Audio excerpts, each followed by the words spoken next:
오늘 우리에게 주시는 말씀은 사무엘하 3장 1절 말씀입니다. 사울의 집과 다윗의 집 사이에 전쟁이 오래매 다윗은 점점 강하여 가고 사울의 집은 점점 약하여 가니라. 아멘. 오늘 이 시간은 강성과 약성이라는 제목을 가지고 하나님 말씀을 증거하도록 하겠습니다. 저와 여러분이 함께 사무엘 하의 말씀을 읽었는데, 사무엘 하는 사실 사무엘 상하로 나눠진 그 책을 통해서 보면은 사실은 이 책은 하나의 책으로서 사무엘서로 원래 기록된 책입니다. 하지만 편의에 의해서 우리가 사무엘 상하로 나눠진 이야기를 보게 되는 것이고요. 사무엘은 들으시는 하나님이라는 그런 뜻에 따라서 이 전체적인 내용이 진행되는 것을 볼 수 있다는 거예요. 그래서 사무엘상은 저번 주에도 말씀드린 대로 3명의 인물 중심으로 전체적인 이야기가 진행되어지는데, 마지막 사사 사무엘과 초대왕 사울왕의 이야기, 그리고 기름 부음을 받은 다윗의 도피의 이야기를 중심으로 진행됐고요. 또 우리가 이제 한 주간 동안 함께 말씀을 나누는 사무엘 하의 이야기를 보게 되면, 그렇게 기름 부음을 받고 도피하며 광인으로서의 삶을 살고 했던 다윗이 하나님의 은혜를 통해 왕으로 등극하며 그가 영토를 확장해가는 이야기를 이 사무엘 하의 이야기를 통해서 보여주고 있고요. 그가 나라의 기틀과 나라가 점점 부강하게 됨에 따라 그가 자긍하게 되어져서 결국에 하나님의 마음을 아프게 하고 범죄를 저지르는 이야기를 볼 수 있고요. 그 범죄를 저지른 그 이야기를 통해 하나님의 마음을 아프게 한 그 다윗이 결국에 자기의 인생의 그 나날 중반기와 후반기까지 여러 반역과 반란의 이야기를 경험하면서 절대 타락하지 말아야 되겠구나, 주님 주시는 은혜로 나아가야 된다는 그런 여러 사건과 일들을 경험하게 되어지면서 그가 이스라엘의 전무후무한 왕으로 맞추는 이야기가 나온다는 거예요. 우리는 이 사무엘 하의 이야기를 보게 되면서 지금 우리가 보게 되는 이 전반부의 이야기, 이 3장의 이야기는 다윗가가 번영하게 되는 이야기가 기술되어졌다는 거예요. 반면에 다윗에 반대되었던 사울가는 강성해지지 아니하고 약성하게 되는 이야기 나옵니다. 왜 이런 일이 일어나게 됐습니까? 성경을 보게 되니까 다윗 왕의 장인어른이자 초대왕 사울이 다윗을 죽이려고 그렇게 애를 썼습니다. 그래서 다윗은 자기의 힘으로 자기의 장인어른이자 초대왕 사울을 죽일 수 있었지만 차마 하나님이 기름 부어 세운 자를 자기의 손으로 위해할 수 없다고 하며 2번의 기회가 있었는데도 불구하고 그렇지 않고 도망자로서의 삶을 살아갑니다. 그 세월이 10년이에요. 그 10년의 세월을 그가 도망하던 중에 이스라엘에서는 도저히 살 수가 없어서 자기가 갖고 있었던 모든 나라에 대한 그런 자부심, 또 이 마음속에서 끓어오르는 민족주의를 버리고 블레셋으로 망명을 시도합니다. 그리고 자신을 받아준 그 블레셋과 함께 하면서 그런 중에 블레셋과 이스라엘이 전투가 일어나게 되고, 자기를 적군임에도 불구하고 자기를 받아준 그 아기스 왕에게 감사하면서 이스라엘과 맞서 싸우겠다고까지 한 게 다윗입니다. 자기의 지금 조국 이스라엘은 자기를 버렸지만 적군인 블레셋은 자기를 받아줬다고 하며 모든 자존심을 내려놓고 민족주의를 내려놓고 치욕스럽지만 거기서 하나님의 때를 기다리며 살았던 다윗의 이야기가 나온다는 거예요. 그러던 중에 전쟁이 일어났다 그랬죠. 블레셋과 이스라엘이 전투를 하게 되어지고 자기가 진심으로 블레셋과 함께 이스라엘과 전투에 나가겠다고 했으나 다윗은 블레셋의 아주 유명한 장수였던 골리앗을 죽게 한 그런 유능한 장수로서 그들이 함께 할 수 없다고 하는 결론을 냅니다. 그래서 그가 시글락에 거주하면서 머무르던 중에 블레셋과 이스라엘의 엄청난 치열한 전투가 진행되어지고 그 전투 가운데 초대왕 사울왕과 그가 사랑하는 요나단이 죽음을 맞게 되어진다는 거예요. 그 죽음을 맞게 되는 그 이야기를 통해 진심으로 다윗은 눈물을 흘려가며 애통하는 장면을 성경을 통해서 보게 되어지고요. 이 다윗이 자기를 미워하고 원수가 되어졌던 장인어른이자 초대왕 사울을 향하여서도 긍휼의 마음을 품었던 사람으로서 하나님의 사람인 것을 성경을 통해서 증명해 준다는 거예요. 저와 여러분은 그런 다윗이 이제 사울왕을 잃고 초대왕 사울왕을 잃고 이스라엘의 지도자가 없는 상황 중에 다윗은 하나님 주시는 은혜를 통해 점점점 강성해지는 그런 역사를 맞이하게 됩니다. 그 강성해지는 역사 가운데 또 반면에 사울과는 약성하게 되는 그런 일들 가운데 하나님이 의도하시는 게 무엇인지를 보여준다는 거예요. 다윗은 단 한 번도 왕이 되기를 원하지 않았습니다. 오늘날 많은 사람들은 더 좋은 환경과 또 더 좋은 상황을 맞이하며 우리가 돈과 명예, 권력과 권세를 누리며 이 땅 가운데 자기의 삶의 족적을 남기길 원하고 자기의 이름이 유명해지기를 원합니다. 어떤 누구든지 간에 그런 마음을 갖고 있다는 거예요. 하지만 다윗은 그런 것을 꿈꾸거나 소망하지 않았고 오직 다윗은 하나님만을 바라봤다는 거예요. 그런 다윗이다 보니까 하나님께서 그를 어떻게 이끌어 가십니까? 하나님이 역사하심 속에 그의 삶이 점점 강성하게 되는 이야기가 나오게 된다는 거예요. 오늘은 다윗의 집안 자체가 강성하게 되는 이야기, 또 반면에 사울과는 점점 약성하게 되는 이야기를 여러분들에게 전달해 드리고자 합니다. 여러분들이 이 말씀을 통해 여러분들의 삶에 꿈꾸는 것이 무엇인지를 돌아다보고 내가 왜 절망하는가, 내가 왜 마음속에 고통을 느끼고 괴로움을 내가 사람 속에 또 인생 속에 그걸 표출하고 살아가는가 돌아다보시면서 여러분들이 진정으로 추구하는 게 이 세상에서 호의호식하는 것인지 아니면 하나님 주시는 은혜로 사는 것인지 스스로에게 질문을 던지시면서 다윗에게 일어났던 일, 사울가에게 일어났던 일들을 통해 하나님이 주시는 음성을 들으시기를 간절히 소망합니다. 오늘 주시는 말씀을 통해 여러분들에게 두 가지 이야기를 전달해 드리려고 합니다. 첫 번째는 오늘 본문을 통해서 어떤 이야기를 주시느냐? 다윗은 자기의 인생을 통해 절대적으로 강성하기를 원하지 않았다는 사실이에요.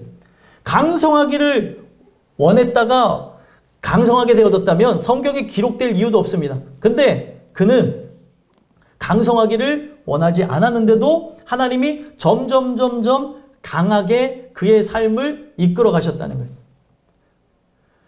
오늘 여러분들과 이 말씀을 접하면서 자연적으로 다윗의 삶이 강성해지게 되는 그런 장면을 보게 되는데 다윗이 삶을 하나하나 돌아보게 되어지면 다윗이 이스라엘 전체 왕에 등극하기까지는 정말 많은 세월 동안 고생하고 고통받으면서 살았던 것을 볼 수 있습니다. 그가 20세서부터 30세까지는 도망자로서의 삶을 살았고 그가 이스라엘 전체 왕이 되기까지는 37살쯤 되어져서 이스라엘 전체 왕이 되어졌기 때문에 그가 도망자로서 도피자로서 환난을 당하고 고통을 당하고 괴로움을 당한 세월이 약 20년에 가까운 세월을 그가 그렇게 살아갔다는 거예요. 여러분들이 20년을 기다린다고 생각하면 기다릴 수 있겠습니까? 어떤 사람은 독해서 기다리실런지 모르겠어요.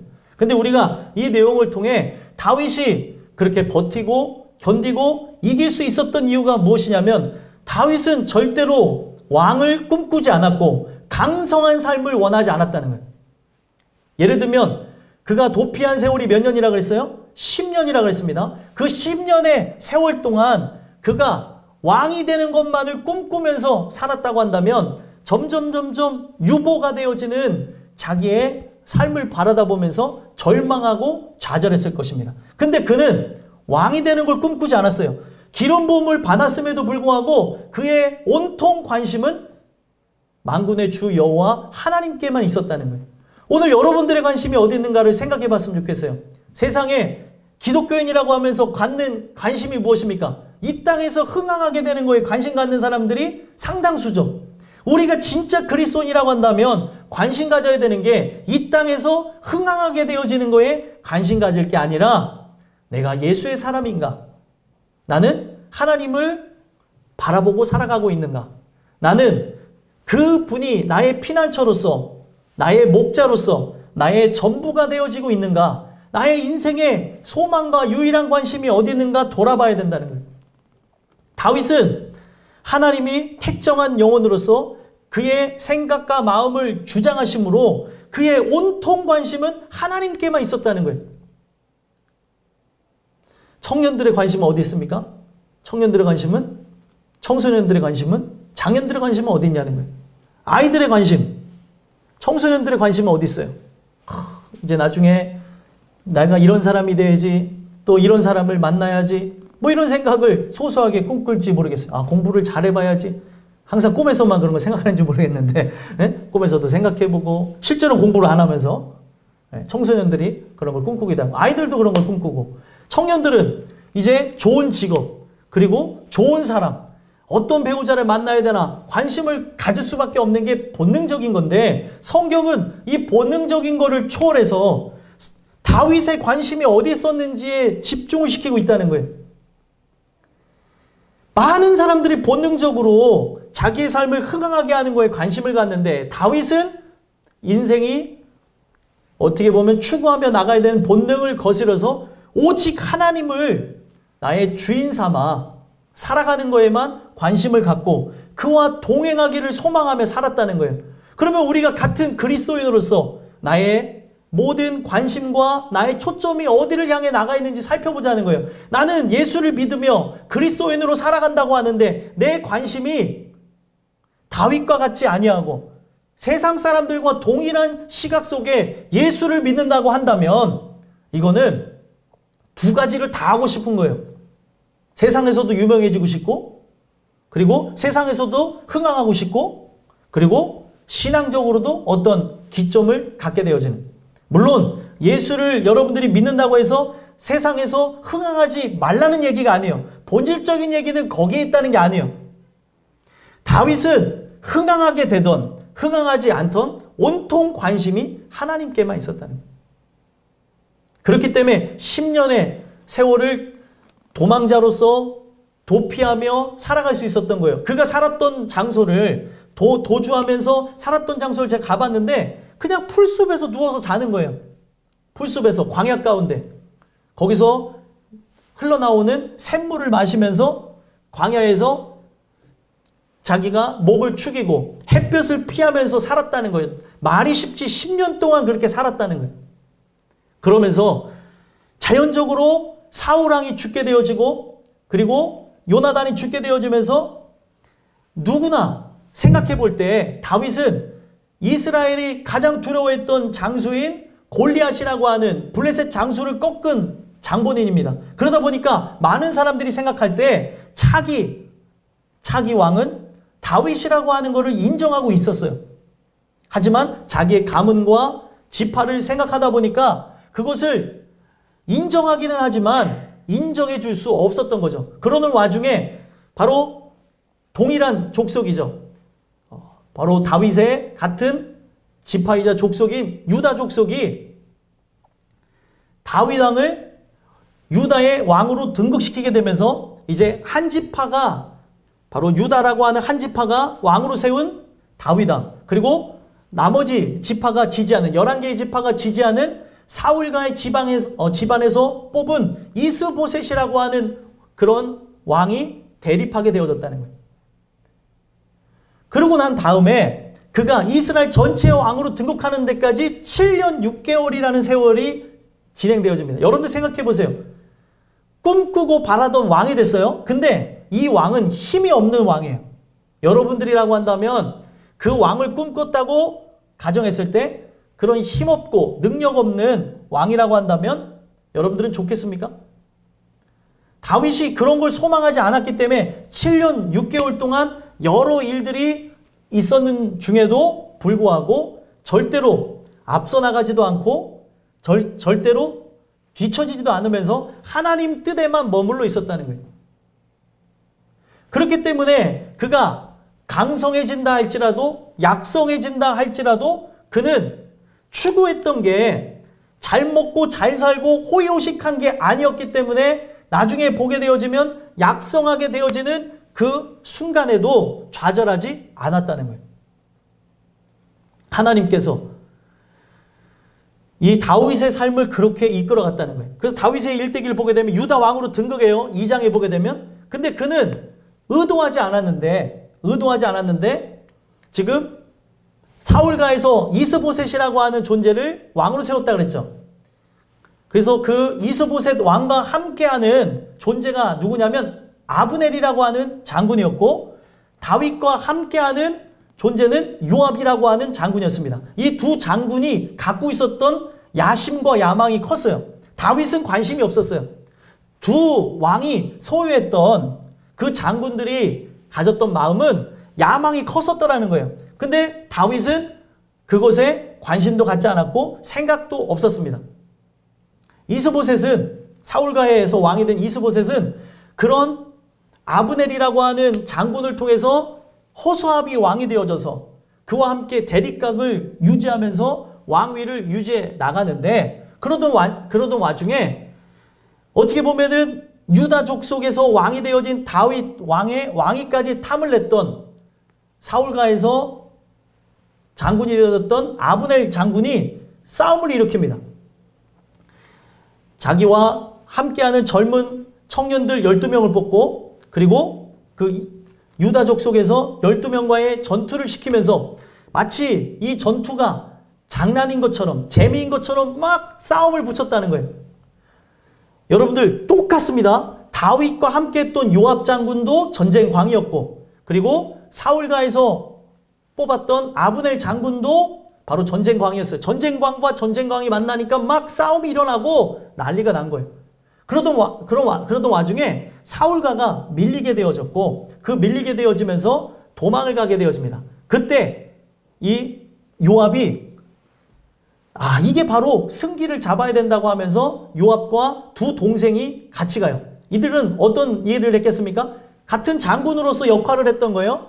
그랬을 때 두 동생이 하나가 누구냐면 아비새고 하나는 아사엘이라고 하는 존재가 있어요. 근데 성경에 보니까 아사엘이라고 하는 존재가 엄청 달리기가 빨랐는데 도망가는 사울가의 장군 아브넬을 잡아서 죽이려고 가다가 그가 미숙하였기 때문에 둘이 전투하던 중에 누가 죽습니까? 요압의 동생 아사엘이 죽게 되는 거예요. 그러면서 요압은 마음속에 분노를 품습니다. 내가 언젠가 기회가 되면은 저 아브넬을 죽여야겠다라는 생각을 가져요.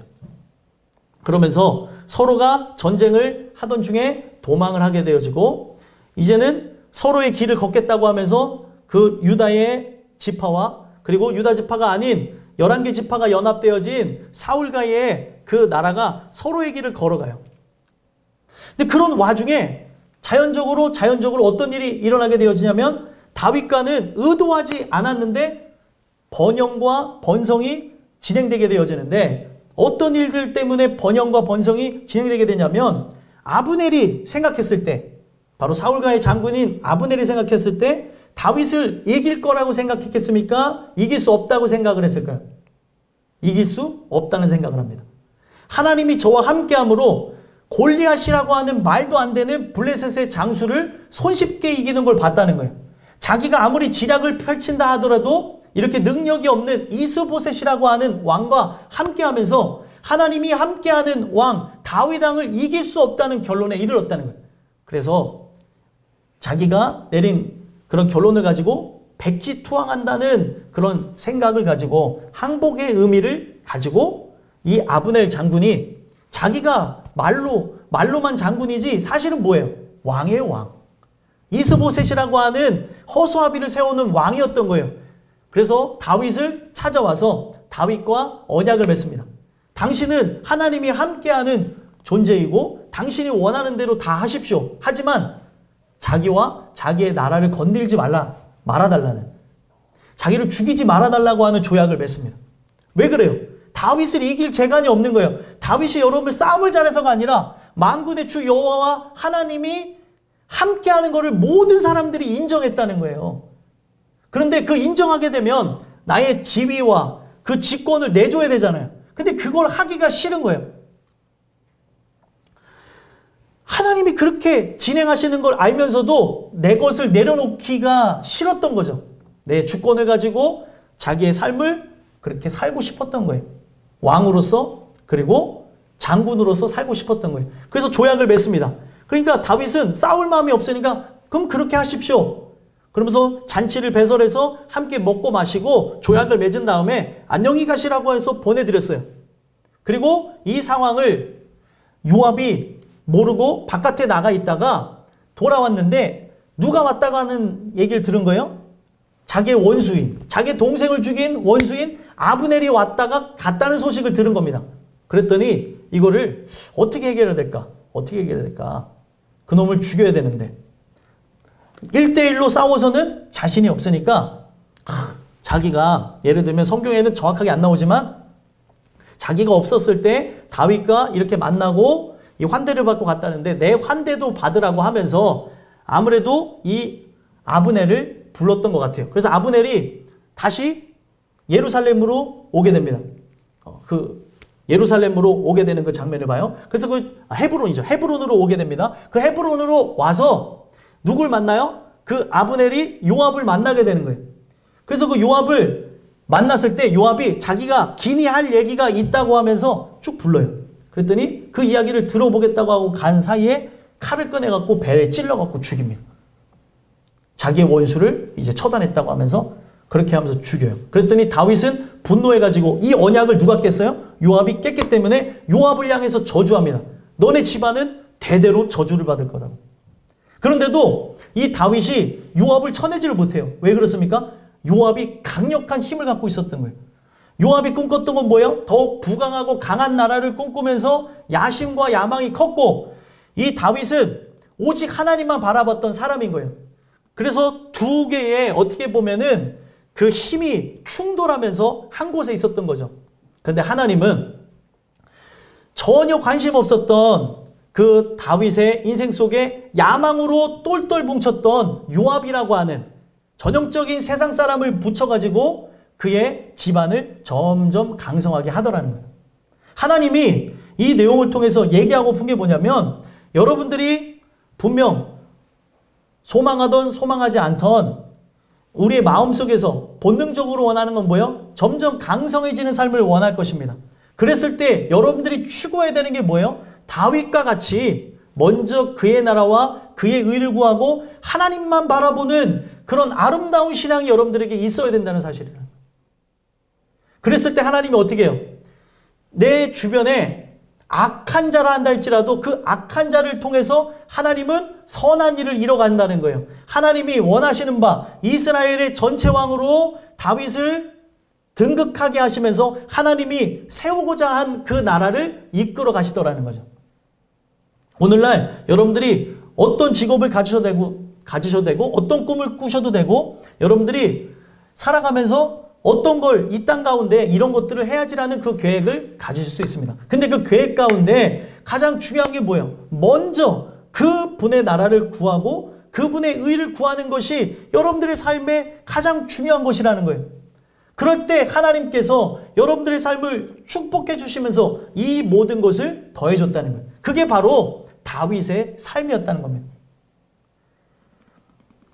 그래서 결국에 사울가가 몰락하게 되어지는데 가장 중요한, 원래 사실은 본디 왕으로서의 역할을 하고 싶었던 아브넬이 죽음으로 퇴장하게 되어지고 이제 누가 남았어요? 허수아비의 왕, 사울가의 왕 이스보셋만 남아있던 거예요.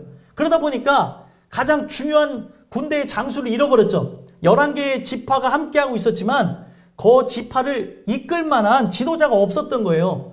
그래서 우왕좌왕할 때 그런 아브넬 밑에서 다른 장수들이 뭘 배웠겠습니까? 처세술과 그리고 어떤 인본주의와 자기가 그 원하는 신념을 위해서라고 하면 누구도 밟고 올라가야 된다고 하는 더럽고 추악한 것들을 배웠을 거라는 거예요.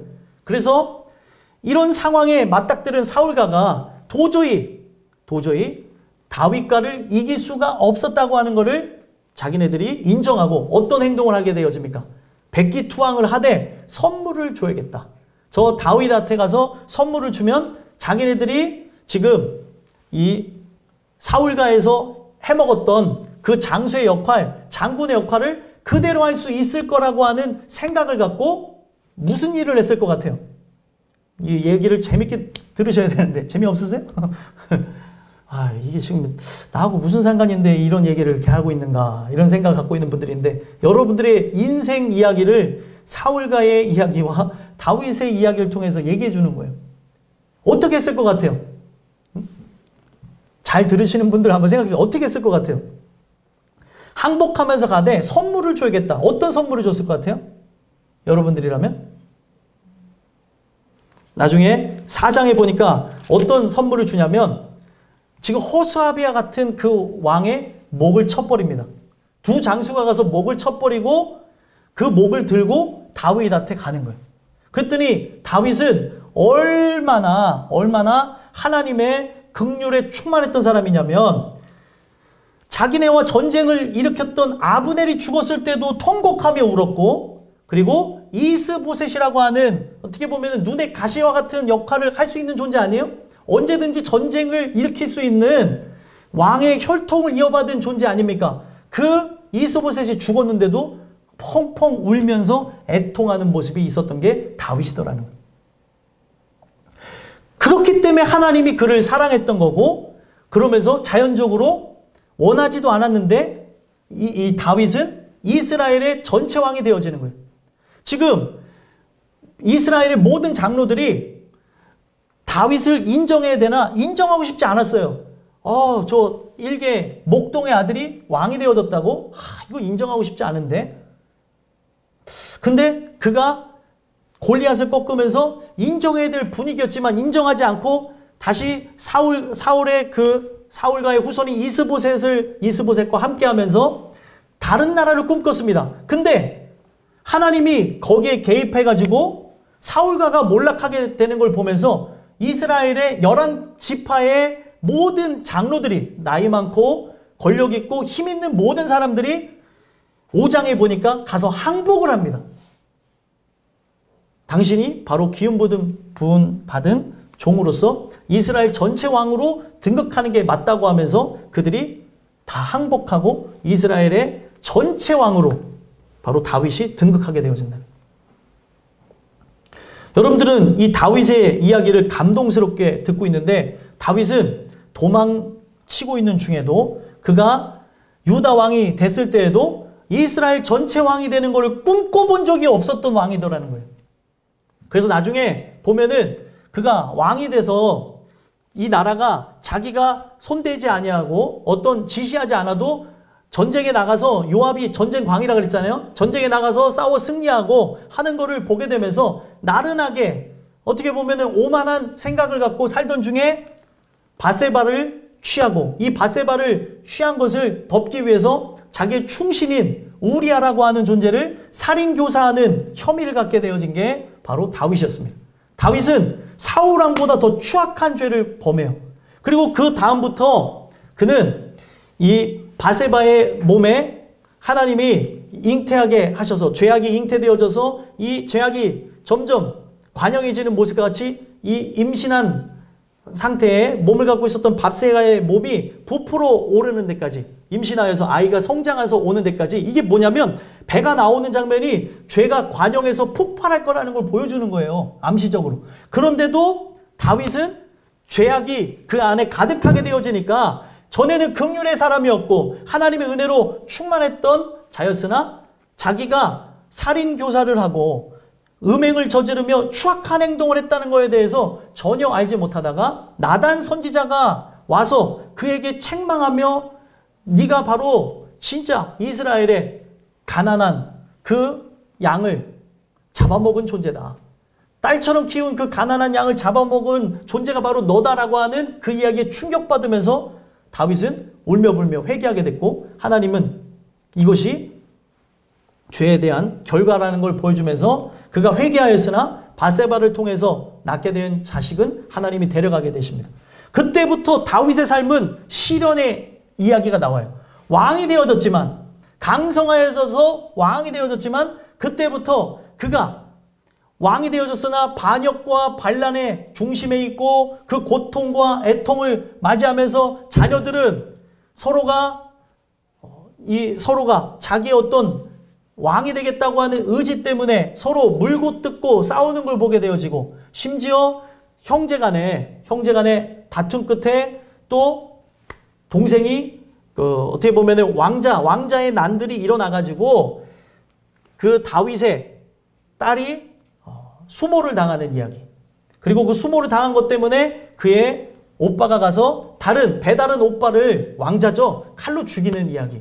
그리고 그 존재가 누구냐면 압살롬이라는 존재인데 가만히 있으면은 왕이 되는 존재예요. 근데 왕이 되겠다고 하면서 나서면서 아버지에게 칼날을 들이대는 그 모습이 있었다는 거예요. 그런 걸 경험하면서 다윗은 자기가 바로 바세바를 취하여서 음행을 저질렀던 것, 그리고 우리아를 살인교사했던 게 바로 하나님을 향해서 내가 칼날을 들이댄 거구나, 내가 하나님의 마음을 아프게 한 거구나. 그때부터 다윗은 하나님 앞에 기도하며 돌아왔고요.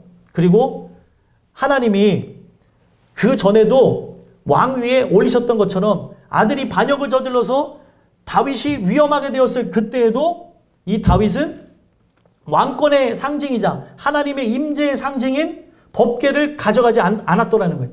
하나님이 다시 보시게 하면은 저 법궤를 볼 것이고 하나님이 보지 않게 하면은 못 볼 것이다 하면서 아들이 자기를 죽이려고 하니까 그 성에서 도피를 하게 됩니다. 그래서 이 후반부에 다윗의 인생을 보게 되어지면 고통과 고난과 괴로움의 연속이에요. 반역. 그리고 서로 죽이고 그리고 자녀들이 몰락하고 되어지는 그런 아픈 상황들을 경험하게 된다는 거예요. 제가 왜 이런 이야기를 전체적으로 전달해 드리느냐? 다윗이 꿈꿨던 삶이 강성이었다고 한다면 다윗이 어떻게 했을 것 같아요? 그런 일을 맞이했을 때 왕자들끼리 난이 일어나서 서로 죽이고 그리고 서로 간음을 저지르는 이야기뿐만 아니라 아버지에게 칼날을 들이대는 일들, 그리고 옆에 났던 대신이 막 반란을 일으켜가지고 왕이 되겠다고 하는 이런 상황을 경험했다고 생각해 보세요. 내가 꿈꿨던 인생이 부강하고 그리고 흥황하고 그리고 많은 사람들이 보기에 존경하고 아름다운 것만 꿈꿨던 삶이 다윗의 삶이었다면 다윗은 오늘날로 이야기하면 자살했을 겁니다. 내가 꿈꾸던 인생이 일어나지 않았기 때문에 집안이 몰락하게 되는 걸 보게 되면서 내가 이러려고 왕이 됐는가 하면서 자기 스스로 자결했을 거라는 거예요. 근데 다윗은 중요한 게 뭐예요? 약성했을 때든지 강성했을 때든지 다윗은 단 한 번도 왕이 되고자 하는 마음이 없었고 단 한 번도 이 땅에서 호의호식하며 썩어질 것으로 충만하며 많은 사람들에게 유명인으로서 인기를 누리며 그리고 많은 사람들에게 존경받는 걸 꿈꿨던 적이 없었던 거예요. 그의 온통 관심은 뭐예요? 하나님이었던 거예요. 그가 충만했을 때에도 하나님, 그가 충만하지 않아서 하나님의 징계를 받을 때에도 하나님, 그 하나님 한 분만을 모시기를 소망하고 동행하기를 바랬기 때문에 그의 인생의 중반부터 후반기까지 진행되어진 이야기를 보게 되면 고통, 괴로움, 눈물, 아픔, 어떻게 이런 삶을 살았을까 할 정도로 그런 삶을 살아가게 됐다는 거예요. 그래서 수많은 고통을 그가 경험하면서 시편의 상당수를 다윗이 짓게 되는 거예요. 그런 고통과 괴로움을 경험하게 되면서. 그가 꿈꿨던 삶이 여러분들이 혹시 꿈꾸는 것 같은 강성하기를 꿈꿨다고 한다면 그는 견뎌낼 수가 없었다는 거죠. 여러분들의 중심이 이 주시는 말씀을 통해 무엇을 바라보는가 살펴봐야 되는 겁니다. 세상 사람들과 같이 강성하기를 바라는 것인지 아니면 하나님만을 바라보는지, 그걸 바라보지 않는다면 우리의 삶에는 소망이 없게 된다는 거예요. 바라기는 오늘 이 주시는 이야기를 통해서 강성하게도 됐고 약성하게 됐던 그런 모든 하나님의 주관하심 속에 다윗이 바라봤던 것은 오직 하나님 품 안에 살기를 소망했다는 것을 바라다 보시면서 여러분들이 부하게 된다 할지라도 가난하게 된다 할지라도 여러분들이 질병이나 아니면은 내가 원치 않는 사건과 사고 많은 일들을 경험하게 되어질 때 좌절하지 않고 오직 그리스도와 함께 동행하며 영광 돌리는 복음의 사람들이 됐으면 좋겠습니다. 이거는 세상 사람들이 추구하는 바가 아니에요. 바로 진짜 그리스도인들이 추구하는 바입니다. 이런 은혜가 여러분들 모두에게 있게 되길 간절히 소망합니다. 마지막 두 번째로 사울과 집안의 이야기를 보면 사울과의 집안은 약성을 의도하지 않았었다는 사실이에요. 다윗도 강성을 의도하지 않았죠. 그죠? 근데 반면에 사울과 집안도 약성을 의도하지 않았다는 거예요. 약해지기를 원하지 않았다는 거죠. 근데 어떻게 됐어요? 사울과의 집안은 약해졌다는 거예요. 오늘 여러분들이 뭘 추구합니까? 살고자 하는 사람은 죽을 것이고 죽고자 하는 자는 살 것이다 라고 하는 성경에 어떻게 보면은 불변의 진리를 여러분들이 마주하면서 이 땅 가운데 성공욕에 사로잡혀서 강성하고자 하는 여러분들의 마음이 있다면 하나님은 반드시 약성시킬 수밖에 없는 분이라는 걸 기억했으면 좋겠다는 거예요. 자기의 힘으로 자기의 능력으로 우리의 집안을 일으켜봐야지, 나의 스펙을 쌓아봐야지, 나라고 하는 존재의 이름을 알려야지 하면서 하나님과 상관없이 그렇게 나아가는 삶이라고 한다면 점점 약성하다 못해 몰락하게 되는 게 성경이 주는 교훈이라는 거예요. 근데 많은 사람들이 신앙생활 한다고 하면서 신앙생활을 하는데 분명 세상적이고 기복적인 거를 소망하는데도 불구하고 잘 되는 사람들은 무엇입니까? 제가 얘기하는데 만약에 하나님이 바라고 원하는 그런 삶을 추구하지 않고 세상이 원하는 그런 삶을 추구하는데 잘 된다. 그 사람은 성경 속에서 보게 되면 하나님이 버린 사람이라는 거예요. 하나님이 사랑하는 자는 징계를 통해서 반드시 돌아올 수 있는 기회를 주더라는 거죠. 우리가 추구해야 될 게 그게 아니라는 거예요. 강성도 약성도 아니라는 거예요. 하나님의 주관하심 속에 이런 일들이 우리에게 나타날 수 있어요. 여러분들의 삶에 문제가 나타날 수 있고 고난과 역경이 찾아올 수 있어요. 그랬을 때 내가 바라보는 게 세상 사람들과 같다고 한다면 우리는 절망하고 좌절하고 누군가 비교의식하면서 낮은 자존감 때문에 하나님 앞에 나오기를 꺼려하고 점점 음지로 숨으려고 그러고 하나님의 뜻을 거부하게 될 거라는 거예요. 이게 왜 그렇습니까? 하나님의 은혜를 통해 온전하게 거하는 거에 관심이 없고 그냥 하나님을 힘입어서 세상 앞에 성공욕에 사로잡혔기 때문에 그렇다는 거예요. 사울의 집안이 몰락하게 된 것은 사울 왕서부터 사람들의 그 명성에 눈이 멀어가지고 귀가 멀어가지고 그 소리에 집중하며 여호와의 목소리를 그가 터부시했다는 겁니다. 오늘 여러분들과 제가 여호와의 목소리를 청종하는 자라고 한다면 하나님 말씀을 통해 순종하기를 소망하고 오늘 여러분들의 삶 속에 어떤 스펙적인 그런 사람이 되겠다고 하는 것을 꿈꾸기보다 예수의 사람이 되어야 된다는 것을 초점을 두고 나의 삶이 하나님의 품에 있기를 하나님 편에 서 있기를 소망하며 나가셔야 된다는 거예요. 어려운 이야기죠. 그죠? 모든 사람이 갖고 있는 정욕적인 거를 거스려야 되기 때문에 인간의 힘으로 되어지는 건 아닙니다. 여러분들이 의도하지 않은 채 강성하게 되어질 수 있어요. 그거는 상관이 없는 거예요. 근데 내가 강성을 의도하게 되어지면 사울가가 점점 약하여지며 쇠퇴하고 몰락하게 된 것처럼 오늘 하나님을 통해 어떤 기복적인 거를 바라고 사람들이 세상 사람들이 바라는 것 같은 삶을 추구하며 나간다면 그분이 전능자이시고 여러분들의 진정한 하나님이라고 한다면 여러분들의 삶은 점점 약성해지고 쇠퇴해져 갈 거라는 거예요. 그랬을 때 내가 바라고 원하는 것들이 이루어지지 않았을 때 어떻게 하게 되어집니까? 우리는 좌절하게 되고 우리의 삶에 심한 모멸감을 느끼며 우리의 삶을 포기하는 지경에 이르기도 하게 된다는 거예요. 나중에 열왕기상을 보게 되면 그 왕들의 역사를 쭉 보게 됩니다. 근데 그 왕들의 그 역사 가운데 7일 천하를 누렸던 왕이 있어요. 그가 그러려고 왕이 된 거는 아닌데 7일 동안만 왕을 하다가 결국에 자기가 왕권을 빼앗기게 되는 상황을 맞이하게 되니까 어떻게 됐어요? 그것에 환멸감을 느꼈던 그는 자살해버렸다는 거예요. 오늘 나의 인생의 가치관이 바뀌어지지 않으면, 세상 사람들과 같은 동일한 가치관을 갖는다면 예수를 믿는다고 하면서 진짜 예수를 경험하지 못했기 때문에 여러분들 또한 저 또한 인생을 포기하는 지경에 이를 수 있다는 거예요. 본질적인 거를 알지 못한 채 나의 그런 가치관과 뜻이 바로 하나님과 함께하지 않는다면 내가 원하고 바라는 것들이 이루어지지 않은 것 때문에 내 삶의 고통과 괴로움을 견디지 못해 내 삶을 스스로 놔버리려고 하는 지경에 이를 수 있다는 거예요. 제가 왜 이런 무거운 이야기를 여러분들에게 전달해 드립니까? 오늘날 강하게도 하시는 이도 하나님이고 약하게 하시는 이도 하나님이라는 것을 기억하게 하면서 우리의 관심이 하나님께만 있을 때 내가 강하게 될 때도 이 강한 것에 교만하지 않을 수 있고, 또 약하게 되어질 때 내가 약하게 되어진 것만으로 내 삶의 어떤 아픔이나 괴로움이 전부가 되지 않을 수 있다는 거예요.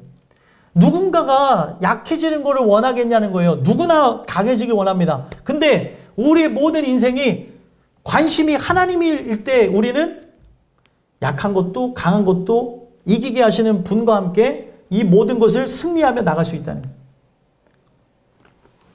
오늘 이 무겁게 다윗 왕의 그 집안의 이야기와 사울과의 집안의 이야기를 들었습니다. 여러분들이 삶이 진짜 믿음의 가문으로서 영광 돌리기를 원한다고 한다면 그들이 추구하지 않았던 삶, 바로 다윗이 추구하지 않았던 삶을 여러분들이 진정으로 본받길 소망하며 은혜를 구했으면 좋겠고요.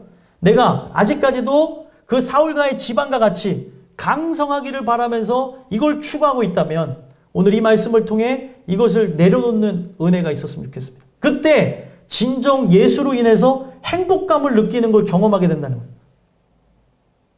내가 돈을 못 버는 자라고 한다 할지라도, 집이 없을지라도, 차가 없을지라도, 내가 건강하지 않는다 할지라도, 송명희 시인이 이런 얘기했죠. 나 남이 없는 것 있으니.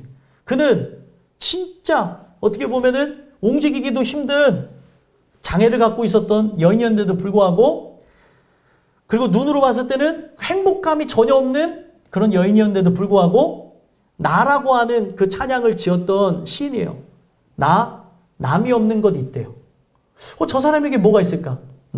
남이 못 본 것을 보았고, 남이 듣지 못한 음성 들었고, 남이 갖지 못한 것이 있으니 공평하신 하나님이 나에게 이 놀라운 사랑을 주셨다는 거예요. 공평하다고 합니다. 공평. 어떻게 저렇게 연약한 상태에 놓여져 있는 존재가 공평하다는 말을 썼냐는 거예요. 공평하다는 게 어떤 의미인지 아시죠? 이 공평하다고 하는 것 때문에도 우리가 생각해 봐야 되는 그런 게 있는데, 어떻게 지금 상황이 다른데 공평하다고 얘기할 수 있냐는 거예요. 자기는 세상이 누릴 수 없는 본질적인 거를 누렸다는 거예요. 오늘 여러분들이 그것을 체험하며 나간다면 절대 절망하거나 좌절하거나 이 세상 앞에 굴복하는 일들이 없을 거라는 거예요. 점점 사회는 급변하게 되죠. 우리가 세상의 그 능력치를 따라가지 못하면 좌절하고 그리고 상처받고 우울한 일들이 많은 세상에 살아가고 있다는 거예요. 그런 사회의 변화 속에 우리 모든 인생들이 진짜 아까 전에 제가 언급한 송명희 시인과 같이 그렇게 내세울 것이 없는 상황, 사람들 앞에 자랑할 것이 없는 상황 가운데서도 예수를 만난 것으로 그렇게 만족하고 행복하게 됐던 것처럼 여러분들이 진짜 예수가 전부인 그날이 여러분들의 삶의 모든 스트레스로부터 해방되어지고 기쁨과 감사를 느끼게 되는 날이 될 것이라는 거예요. 많은 사람들이 이론적으로는 예수가 해답이라는 말을 합니다. 근데 그런 것이 해답이라고 하며 증거하는 사람 또한도 말로는 해답이라고 하지만 자기의 삶에 돈과 명예와 권력과 권세를 따라가는 사람들이 많더라는 거예요. 저 또한도 이 설교를 하지만 진짜 이런 삶이 됐으면 좋겠다. 저런 삶이 됐으면 좋겠다. 이렇게 좀 물고가 튀었으면 좋겠다라고 하는 인간적인 생각에 마음속에 우울함과 답답함, 말도 안 되는 좌절감이 저를 휩쌀 때가 있다는 거예요. 그럴 때 하나님의 말씀을 통해 또다시 깨닫게 하는 거예요. 너가 바라보는 게 다윗과 같느냐? 너가 바라보는 게 무엇과 같냐? 사울이 바라보는 것 같이, 사울의 집안이 바라보는 것 같이 그런 걸 바라보고 있는 게 아니냐? 그렇기 때문에 행복할 수가 없고, 그렇기 때문에 우리가 예수와 함께 산다고 하나 내 마음에 바로 하나님의 나라가 임할 수가 없는 것이고, 내가 지금 그러한 상황을 살아가기 때문에 이 생활 속에서 불만족하며 살아가게 되더라고요. 오직 여러분들이 이 주신 말씀을 통해 예수로 만족해 되어지는 놀라운 은혜가 여러분들에게 있었으면 좋겠습니다. 오늘 말씀이 여러분들 안에 새겨지게 되어지므로 강하게 하시든 약하게 하시든 이런 거에 관심을 초월한 채 하나님만을 바라보고 하나님과 동행하게 되는 귀한 은혜가 여러분들의 삶이 되시기를 주 예수 그리스도의 간절히 소망합니다. 기도하겠습니다.